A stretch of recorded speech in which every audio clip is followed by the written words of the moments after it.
បាទជំរាបសួរបងប្អូនខ្ញុំបាទគឺសម្រាប់អ្នកចិត្តបាទថ្ងៃថ្ងៃខ្ញុំជិះទៅព្រោះ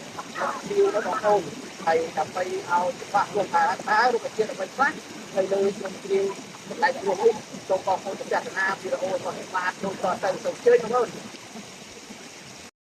បាទបងប្អូនថ្ងៃនេះខ្ញុំមកដល់ស្ទឹងជ្រោះ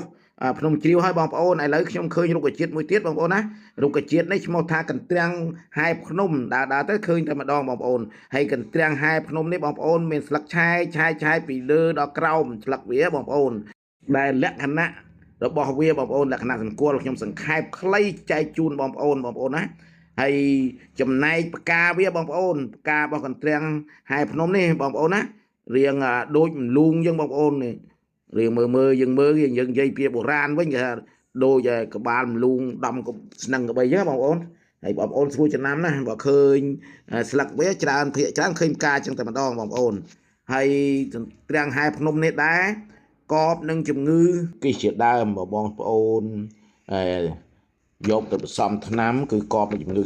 គិសតែបងប្អូនយកស្មៅកញ្ជក់ឆ្អេះហ្នឹងបងប្អូន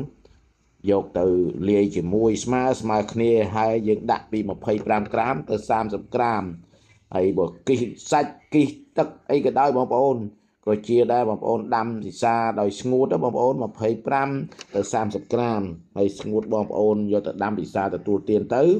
នឹងកបនឹងជំងឺគិសនេះហើយបងប្អូនហើយធម្មតាទេគិសវាមានគិសខ្លះគិសសាច់គិសខ្លះគិសទឹកគិសខ្លះគិសដៃស្បូនអញ្ចឹងបងប្អូនត្រូវទាំងអស់ថ្នាំទាំងហែភ្នំនេះហើយនឹងមួយបងប្អូនមួយទៀតកបនឹងមរិញ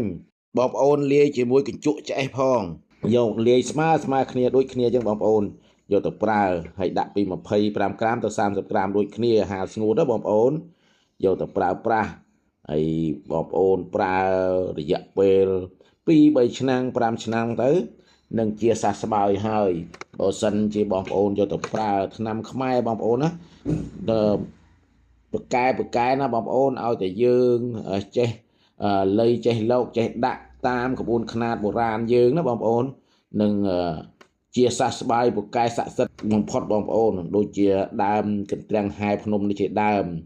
យកទៅលាយជាមួយកញ្ជក់ឆ្អេះហ្នឹងទៅបងប្អូនដើម្បីពិសាទទួលទានបាច់ទៅរកថ្នាំណាអីនេះទេនៅចិត្តហ្នឹងអត់ព្រៃភ្នំសបោដូចជានៅភ្នំជ្រាវខ្ញុំអីកន្ទ្រាំងហែភ្នំនេះសបោណាបងប្អូននៅតាមទឹកជ្រោះហ្នឹងដែលលោកគ្រូទៅលោកគ្រូឃើញលោកគ្រូចែកចម្លែកបងប្អូនដើម្បីធ្វើជាធម្មទានឲ្យបងប្អូនយកទៅប្រើប្រាស់នឹងទី2បងប្អូនទី3បើបងប្អូនយកដើមកន្ទ្រាំងហែភ្នំហ្នឹងបងប្អូនយកទៅបុកស្លឹកវាហ្នឹងបុកបិទហើយយកទៅពំពោកទៅលើបុសបងប្អូននឹងក៏ជាសះស្បើយជាពំខានហើយបានឆាប់រហ័សបើសិនណាបុសយើងហ្នឹងបងប្អូនបកោកទុះចិត្តទុះហើយពំពោកតែមួយយប់ឬ2យប់ទេវានឹង